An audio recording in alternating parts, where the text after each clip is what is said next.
Can you hear me?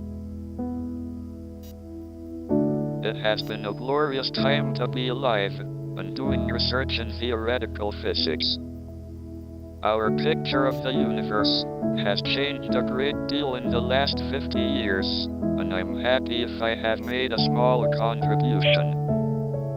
The fact that we humans, who are ourselves mere collections of fundamental particles of nature, have been able to come this close to an understanding of the laws governing us and our universe is a great triumph.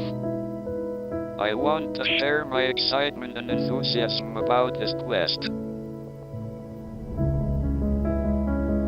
So remember to look up at the stars and not down at your feet.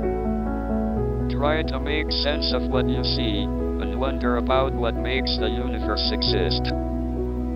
Be curious. And however difficult life may seem, there is always something you can do and succeed at. It matters that you don't just give up. Thank you for listening.